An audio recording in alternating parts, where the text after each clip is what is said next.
We'd like to welcome witches, wizards, and muggles alike to this casual reading and commentary of the James Potter series, a story envisioned by George Norman Lippert on what might have happened next in J.K. Rowling's wizarding world of Harry Potter. James Sirius Potter is the title character, and the story begins at the start of his first year at Hogwarts School of Witchcraft and Wizardry. This reading is eagerly gifted to you by superfans Jamie in Australia and Sarah Jessica in America. The James Potter series has also been produced in audiobook format by Matt Brown of Living Audio and narrated by the amazingly talented Jus Sergeant. 3 related short stories are also set in the Wizarding world and available as storytime listens on this YouTube channel, Write Me Poetry. Links to these, as well as Mr. Lippert's other brilliant works, are included in the description of this video. And now, it's time to apparate back into the wizarding universe of James Potter. Hello, how are you? Good. Good morning to you. Good morning. It's good to see you.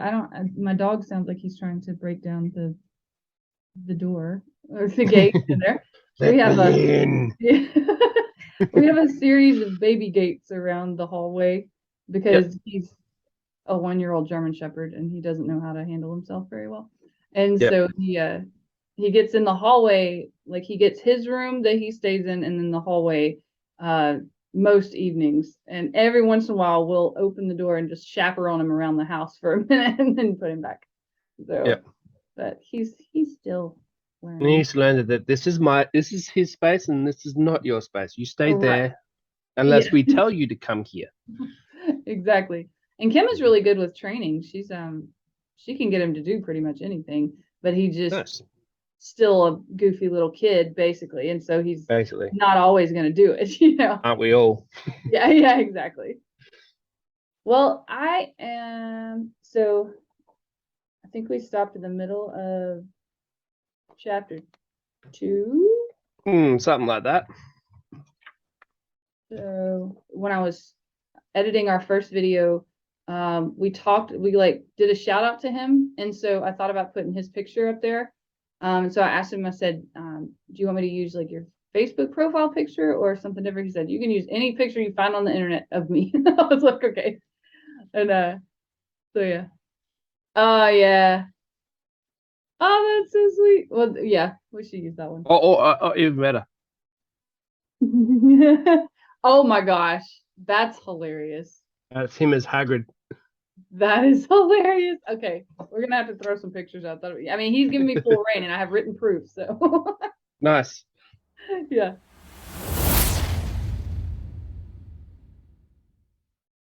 All right, here we go. I'm gonna start at the Hogwartsians because that's the top of my page. So. The Hogwartsians erupted into a grand, exhilarated cheer at the same moment that the orchestra began to play the anthem. Behind James, a girl's voice scoffed over the noise. Americans and their machines. Zane turned to her. That last one's German. I'd have thought you'd known that. He grinned at her, then turned away, enjoying the applause. As the Hogwarts band plodded its way through the anthem, the doors of the cars opened and the American delegation began to emerge. 3 identically dressed adult wizards appeared first, 1 from each car. They wore dark, thigh-length gray-green cloaks, black vests over high white collars, and loose gray pants that gathered just above their white socks and shiny black shoes. They stood for half a minute, blinking and frowning about them as if surveying the crowd. Apparently satisfied with the security level of the courtyard, the men stepped away from the open doors of each vehicle and assumed guard positions nearby. James could see a bit into the open door of the nearest car, the Beetle, and wasn't surprised at the disproportionately large and sumptuous interior. Figures moved inside, and then the view was blocked as they began to climb out of the car. The number of figures that emerged from the cars surprised even James, who'd camped inside wizard tents on many occasions and knew how flexible wizard spaces could be. Porters in burgundy cloaks moved to the boots of each vehicle, producing small flat carts and unloading innumerable trunks and cases onto them, forming dizzying, swaying piles. Young wizards and witches in surprisingly casual robes some even wearing jeans and sunglasses, began to fill the center of the courtyard.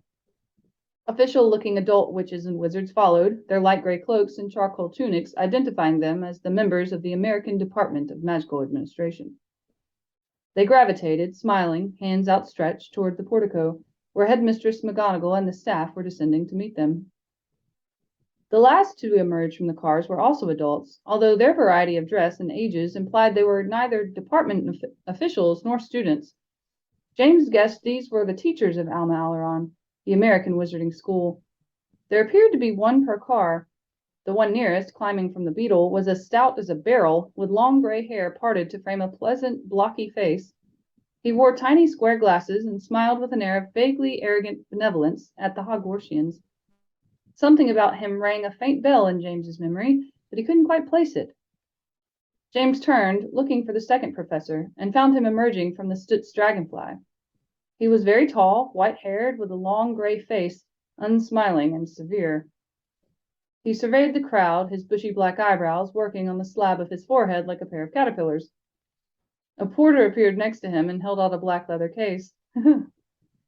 Without looking, the professor grasped the handles of the case in a great knobby-knuckled hand and moved forward, approaching the portico like a ship under full sail. "I'm making it my New Year's resolution to avoid any classes with that guy," Zane said gravely. Ralph and James nodded. James found the third professor from Alma Alerons just as she was climbing slowly, imperiously out of the Dodge Hornet. She raised herself to her full height and turned her head slowly, as if examining each face in the crowd.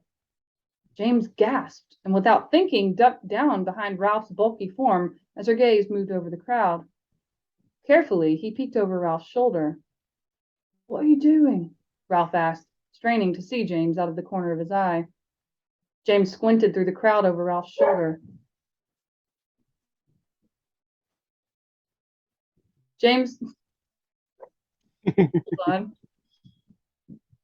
on. Odin and Kim are barking at each other right now. So. Boys.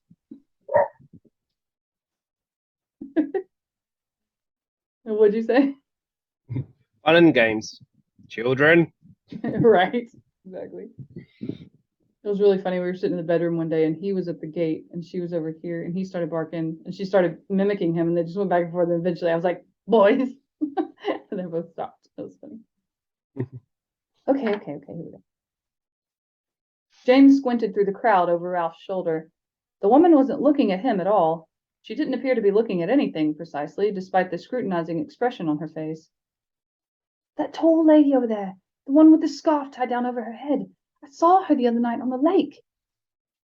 Zane stood on tiptoe. "The one over there that looks like a gypsy mummy?" "Yeah," James said, suddenly feeling foolish. The scarfed lady looked a lot older than he remembered. Her eyes were a dull gray, her face bony and lined. A porter handed her a large wooden cane, and she accepted it with a nod. She began to make her way across the crowded courtyard slowly, tapping the cane ahead of her as if feeling her way. "Looks to me like she's blind as the proverbial bat," Zane said doubtfully. "Maybe it was an alligator you saw in the lake instead of her. It'd be an easy mistake." "You guys know who that other teacher is?" Ralph suddenly interjected in a low, awed voice, indicating the stout man in the square spectacles. He's the 5. No, wait, the 50, he babbled. Zane looked at the portico, frowning. "The little dude with the John Lennon glasses and the weird little ruffled collar?" "Yes," Ralph rasped excitedly, beckoning to Zane as if trying to pull the man's name out of his head. What's his name? He's Money." "How surprisingly hip of you to say so, Ralph," Zane said, slapping Ralph on the back. Just then, Professor McGonagall touched her wand to her throat and spoke, magnifying her voice so that it echoed throughout the courtyard. "Students, faculty, and staff of Hogwarts, please join me in welcoming the representatives of Alma Alerons and the United States Department of Magical Administration." Another burst of perfunctory applause filled the courtyard. Someone in the student orchestra, mistaking the announcement as a cue, began to play the American anthem again. 3 or 4 other musicians joined in, hurriedly trying to catch up before they were silenced by Professor Flitwick's frantic waving. Esteemed guests of Hogwarts, the headmistress continued, nodding at the crowd of newcomers. Thank you for joining us. We all look greatly forward to a year of mutual learning and cultural exchange with such long-standing and steadfast allies as our friends from the United States. And now, representatives from Alma Alerons, if you would be so kind as to step forward so that we may introduce you to your new pupils. James assumed that the tall professor with the steely features would be the leader, but this was not so. The stout wizard with the square glasses approached the portico and bowed gallantly to the headmistress. He turned and addressed the crowd without using his wand, his clear tenor voice carrying expertly, as if speaking in public was something he was quite used to. Students of Hogwarts, faculty and friends, thank you for such a warm welcome. We've come to expect no less, though I assure you that we require nothing so grand. He smiled and winked at the crowd. We are thrilled to be a part of your schooling this year, and let me assure you that the learning will certainly go both ways. I could, at this point, stand up here in the sun and regale you with endlessly impressive anecdotes of all the assorted similarities and differences between the European and American magical worlds, and I promise that such a diatribe would be, of course, endlessly engaging. Again, the smile and the feeling of a mutual inside joke. But as I can see that my own delegation of students are eager to rid themselves as quickly as possible of our administration for the afternoon, I can only assume that the same is true of our new Hogwarts friends. Thus, I shall merely provide the necessary introductions so that you may know who will be teaching what, and then release you all to your assorted devices. I like this guy already, James heard Ted say from somewhere behind him. In no particular order, the stout wizard called out, let me introduce Mr. Theodore Herschel Jackson, Professor of Technomancy and Applied Magic. He is also a 3-star general in the Salem Durgis Free Militia, so I'd advise you all to call him Sir as many times as possible whenever you address him. Professor Jackson's face was as impassive as granite, as if he had long since grown impervious to his associates' joking. He bowed slowly and gracefully, his chin raised and his dark eyes hovering somewhere over the crowd.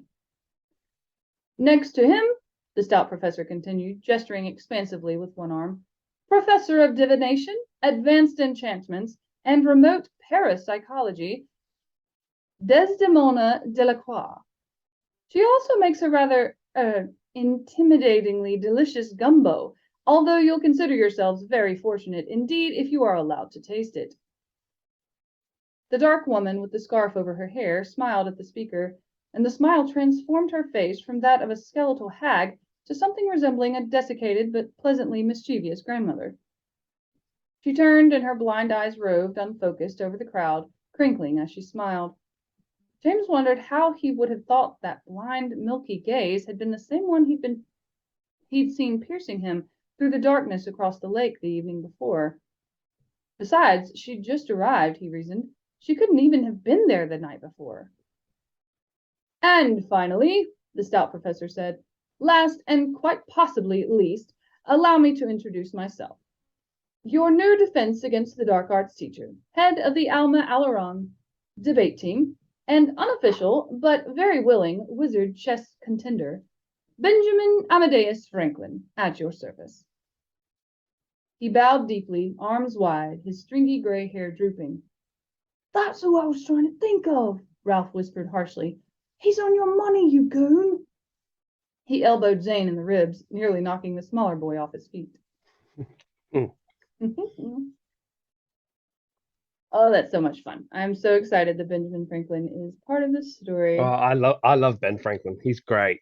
I really do. I love the character. I love the little jokes he makes about himself in the later chapters. Yeah. Yeah. Oh, yeah. I'm looking forward to that. I'm telling you, it's been too long since I've read it. I'm excited. So I can still be excited about the new things coming. Can. Minutes later, James, Zane, and Ralph were pounding up the stairs toward the Ravenclaw common room. Benjamin Franklin, Zane repeated disbelievingly. This can't be the original Ben Franklin. He'd be... He thought for a moment, frowning. Well, I don't know how old, but he'd be really, really old. Crazy old. Older than McGonagall even. No way. Ralph wheezed, trying to keep up. I'm telling you, I think these wizard types, us wizard types, have ways of sticking around for a long time. It's not all that surprising when you think about it.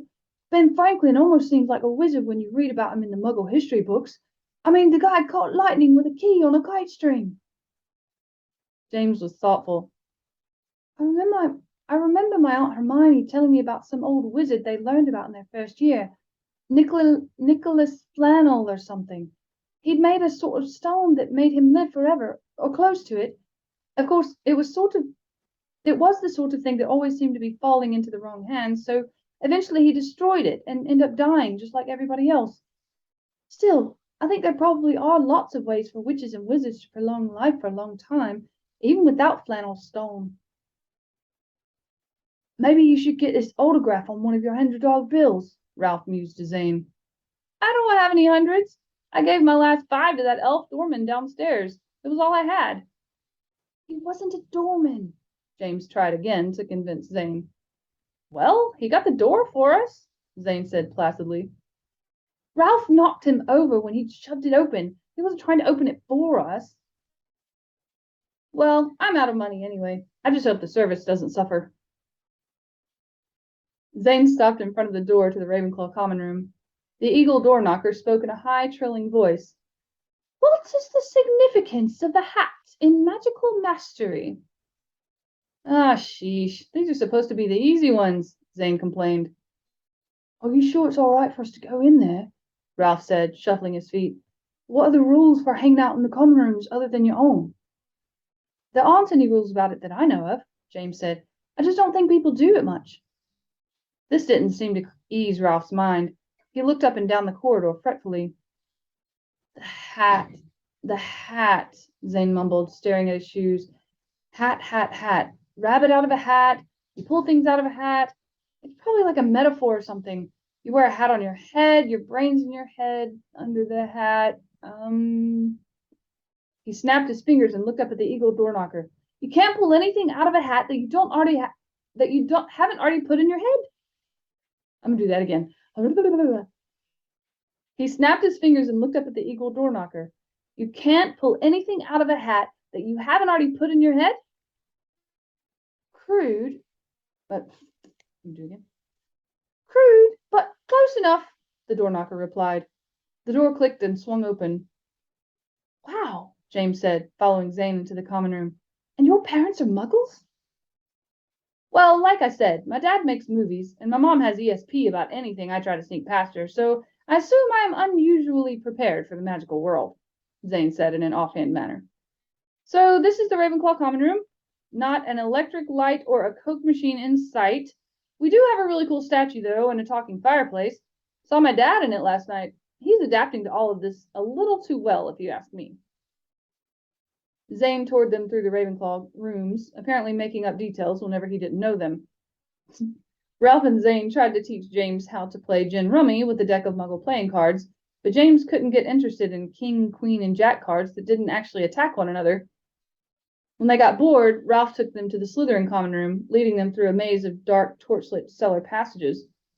They stopped at a large door that dominated the end of the corridor. Set in the middle of the door was a brass sculpture of a coiling snake, its wedge-shaped head protruding menacingly, open-mouthed. Oh, yeah, Ralph muttered. He shook back his sleeve, revealing a new ring on his right hand. The ring was set with a large green emerald, shaped like an eye with a slit pupil. Ralph pressed it carefully into one of the snake's eye sockets. The other socket glared to life, glowing green. Who seeks entry? The snake's head said in a thin, hissing voice. Me, Ralph Deedle, Slytherin, first year. The glowing green eye flicked over James and Zane. And these? My friends. I can vouch for them. The glowing eye studied Zane, then James, for an uncomfortably long time, and then finally winked out. A series of complicated ratchets, clicks, and clanks came from within the door. It swung ponderously open. The Slytherin rooms occupied a large Gothic space carved from beneath the lake. Thick stained glass windows in the vaulted ceilings looked up through the depths of the lake, making the filtered sunlight flicker greenly on the glass portraits of Salazar Slytherin and his progeny. Even Ralph seemed jumpy as he showed them around. Only a few other students were in the common room, draped over the furnishings with extravagant indolence. They followed Zane and James with their eyes, smiling cryptically, but apparently without malice. Ralph stiffly mumbled greetings. The Slytherin sleeping quarters felt to James like some place a very tasteful and wealthy pirate captain might sleep. The room was wide, with a sunken floor and low ceilings hung with gargoyle head lanterns. The large beds were mahogany with great square pillars at each corner. The Slytherin house crest hung on curtains at each end of the bed. The three boys clambered onto Ralph's immaculately made bed. "These guys are pretty hardcore," Ralph admitted in a low voice, indicating the owners of the other beds. "To tell you the truth, I feel a little out of place here. I like the Ravenclaw rooms better." "I don't know," Zane said, looking around the room admiringly. "They sure have a flair for decorating. Although it'd be hard to sleep with all those stuffed animal heads on the walls. Is that one? Oh, goodness. I choked on air. Okay, do that again. Oh, show off that Slytherin mug. Show off that Slytherin mug. While we're in the Slytherin common room. Okay, cool. Yeah, Slytherin shirt too. I see. Move the beard. Very nice, very nice. "I don't know," Zane said, looking around the room admiringly. "They sure have a flair for decorating. Although it'd be hard to sleep with all those stuffed animal heads on the walls. Is that one a dragon?" "Yes," Ralph replied, his voice strained and terse. "These guys bring them from their houses. They have families that actually go out dragon hunting." James frowned.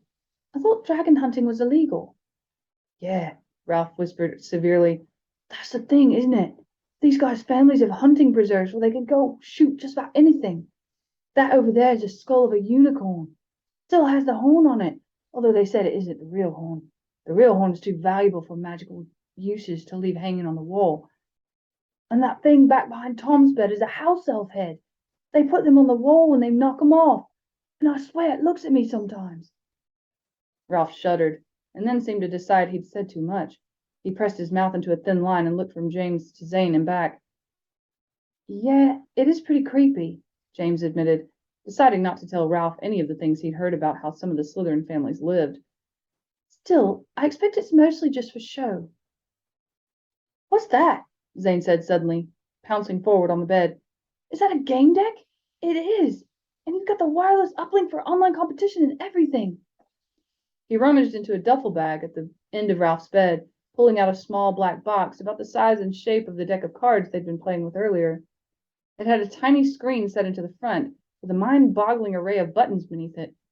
"What games do you have for it? Do you have Armageddon Master 3? "No," Ralph rasped, grabbing the tiny machine away from Zane. "And don't let anybody else see this thing. They flip out about stuff like this." Zane was incredulous. "What? Why?" "How should I know? What's the deal with wizards and electronic stuff?" Ralph addressed the question to James, who frowned and shrugged. "I don't know. Mostly we just don't need it. Electronic stuff like computers and phones are just Muggle things. We do what we need to do with magic, I guess." Ralph was shaking his head. "That's not how these guys act about it. They talked about it like I'd brought something nasty to school with me. Told me if I meant to be a real Slytherin, I needed to abandon all my false magic and machines." "False magic?" Zane asked, glancing at James. "Yeah," he sighed. "That's what some wizarding families think of Muggle electronics and machines. They say those things are just cheap knockoffs of what we... Yeah," he sighed. "That's what some wizarding families think of Muggle electronics and machines. They say those things are just cheap knockoffs of what real wizards do. They think any wizards who use Muggle machines are traitors to their Muggle heritage or something." "Yeah, that's pretty much what they told me," Ralph said. Ralph nodded. "They were passionate about it. I hid my stuff right away. I figured I'd give it all to Dad at the next break." Zane made a low whistle. I'll bet your orthodox wizard types didn't like seeing my guys landing today in those hunks of rolling iron. You can't get much more machine-y than a Dodge Hornet. James considered this. Yeah, they might not like it very much, but there's a difference between electronics and clockwork. They think of cars as just a bunch of cogs and pistons. They aren't so much false magic as just unnecessarily complicated tools. It's the computers and stuff they really hate. I'll say, Ralph breathed, looking down at his game deck and then stuffing it back in his duffel bag. He sighed. Let's get out of here. Dinner's soon and I'm starved. Are you ever full, Ralph? Zane asked as they jumped off the bed. I'm big boned, Ralph said automatically, as if he'd said it many times before. It's a glandular problem. Shut up. Just asking, Zane said, raising his hands. Frankly, around here, I like the idea of having a friend who's the size of a dumpster. At dinner, the three of them sat together at the Gryffindor table. James was a little worried about it until Ted appeared and slapped Zane on the back affectionately. Our little Ravenclaw imp, how's life in the second best house on campus? After that, James noticed that Zane and Ralph weren't the only students to sit down at other house tables. After dinner, they discussed the following day's schedules. Zane would be joining James for his technomancy class with Professor Jackson, and Ralph would be with James in Defense Against the Dark Arts. The boys explored the library, hovering outside the restricted section for a while until the librarian shooed them away with a stern warning. Finally, they said their goodnights and went their different ways. See you tomorrow with Professor Stonewall, Zane, who had a unique predisposition for nicknaming teachers, called as he climbed the staircase to the Ravenclaw common room. Honestly, I'll say this. I thought his name was Stonewall. I forgot it was Jackson. Because, yeah, I guess I heard it so much. Okay. Entering his own room, James found Ted seated on the couch with his arms slung casually around Petra. Oh, dang it, I did it. I was going to say Peter and I forgot. Okay. Maybe I'll do it this time. Entering his own room, James found Ted seated on the couch with his arms slung casually around Petra. Sabrina and Damien were at a nearby table, arguing quietly over some papers spread on the table between them. Ready for school tomorrow, Jane? Ready for school tomorrow, Junior? Ted piped as James joined them. Yeah, I think so. You'll do fine, Ted said reassuringly. First year is mostly wand practice and theory. Wait until you get to fourth year and Professor Trelawney. At least we get to dilute Trelawney with that new bag of bones from the States, Peter said. James raised his eyebrows. How do you mean? Ted answered. Looks like they'll be dividing the class. Last year it was Trelawney and Ferenzi, the centaur, but he's gone this year, moved back with the Valley Centaurs in Greyhaven. So this year it's Trelawney and the Voodoo Queen, Madame Delacroix. I imagine they'll be best of friends, Damien announced philosophically. Like peas in a pod, like powdered dragon eggshell and mandrake sap. James blinked, but before he could ask Damien what he meant, Ted shook his head, smiling wickedly. Use your imagination, mate. A few minutes later, James detached himself from the group and climbed up to the sleeping quarters. He felt a pleasant mix of nervousness and excitement about the next day. For a moment, he simply stood in the moonlit room, soaking up the thrill of being there, being a Gryffindor, and starting his studies. He had a momentary dizzying sense of the adventures and challenges he'd be facing in the coming years, and in that moment, he wished he could jump ahead and take them on all at once. Noah appeared from the tiny washroom. He glanced at James before flinging himself onto his bed. We all feel that way sometimes, he said, as if he'd read James's thoughts. Wait until tomorrow evening and you'll be back to normal. A good dose of lectures and homework does it to the best of us. And he blew out the candle by his bed. Ah, I love the picture at the end.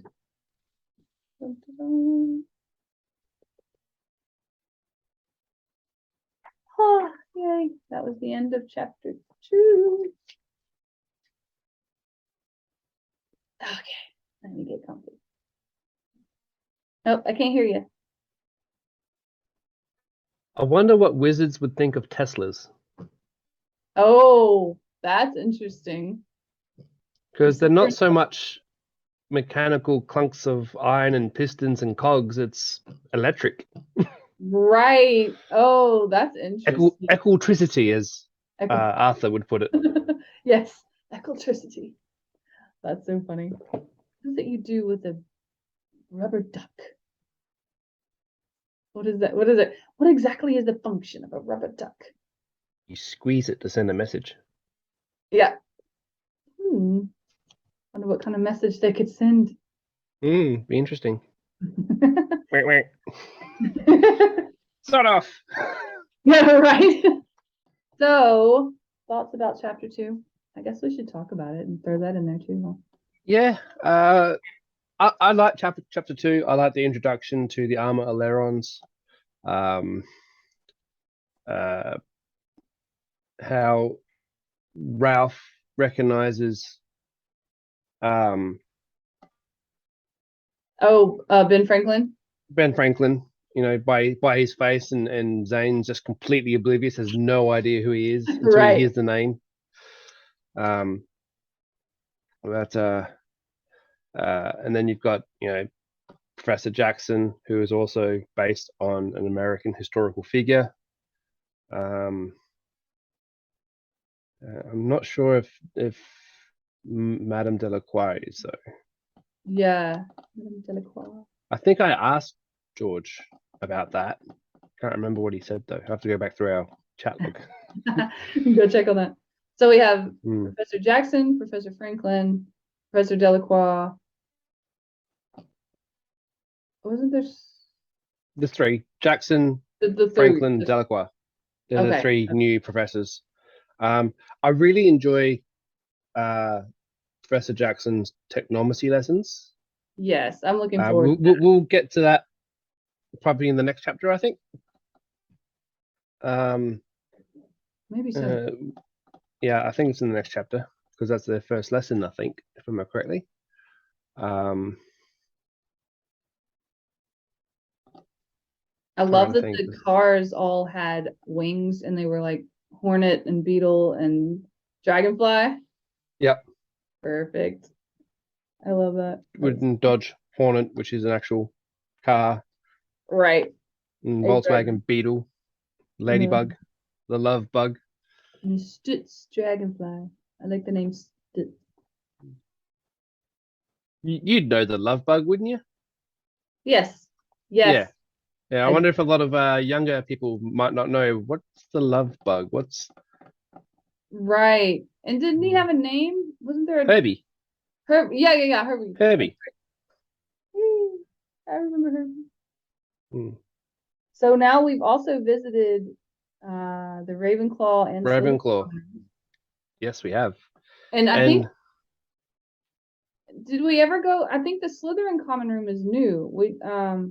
The Harry Potter books never went into Slytherin.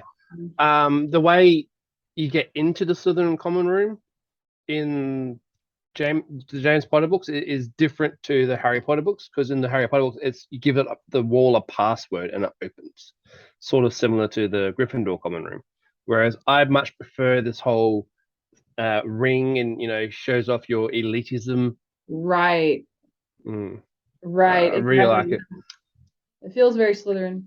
No offense. Yeah, it does. It feels like this ring signifies you as member of the club type of thing. Yeah, I always like that Ravenclaw. You had to think. You had to answer a riddle. Makes sense. Yeah. To tickle the pear. And it's sad, but also interesting that we don't get to go to the Hufflepuff common room in the James Potter stories. Do we never go there? I guess we don't. No. We don't have any. We don't physically go in there, but we do have moments out front of the Hufflepuff common room. Yeah. I will not go into that any further because that's down the road. We'll leave that for conversations for the later books. But yeah, it's like in the Harry Potter books, we had a lot between Gryffindor and Slytherin, and Ravenclaw a little bit. especially in like the last book where we actually went in there to find the lost diadem of Right. Ravenclaw. But Hufflepuff sort of got forgotten about. Yeah. And I think Sort of. now that I think back on it, we did go in the Slytherin common room briefly in Chamber. yeah, because they were trying to figure out who the dude was, the heir. The heir of Slytherin was, and they thought it was Malfoy, and trying to find out if he knew who it was. Right. Um, I still like that Tom Felton made up the line. I didn't know you could read. Yeah, didn't know you could read. Yeah, because he forgot his line. It's like ad-libbed, and they kept it. It's like, hey, great line. Yeah, good job. It was well done. There's actually there's a number of scenes. I won't say there's a lot, but there's a number of scenes that from the movies I think should have been in the books. Yeah. Like my favorite scene that's not in the books is the burning of the burrow. Really? Yeah, I really enjoyed that whole scene. Not only does it show that no matter where Harry goes in the wizarding world, he is not safe. They will find him, they will get to him.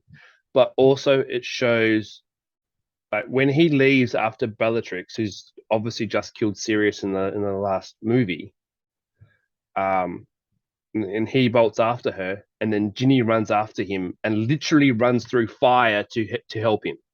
Yeah. So because everyone hates on movie Ginny, and I understand. It's just sometimes it's justifiably all right. Movie Ginny, not the actress Bonnie Wright, does a great job, but things that they made her do just don't make sense. Yeah. But that one moment, her running through fire for Harry, brilliant. Loved it. I didn't think about that. That's so true. Yeah. Yeah, that would be like the one time she was really action packed in the movie, whereas usually she's so timid. It seems like that was like in the book. Her next best moment is when she's standing behind Harry at the Quidditch trial and she yells, "Shut it!" Yep, that was the next thing I was That's about it. And see, my favorite thing in the book of hers, well, one of my favorites is when she goes hem hem. Yeah, it scares everyone. Yeah. Or when you find out that she's been sneaking into the family's shed and nicking her brother's brooms, and Fred and George are just impressed that she was able to do that. They're just impressed with her. Okay, I better go because I'm gonna get told about myself when I get to the bedroom. Like 8 o'clock, huh? Is that what you 8 o'clock, huh? Well, we don't want you getting into too much trouble. Yeah. Alrighty. Well, it was to talk to you, and I am going to bed. And I am going to go have some lunch. Enjoy. See you later. Bye.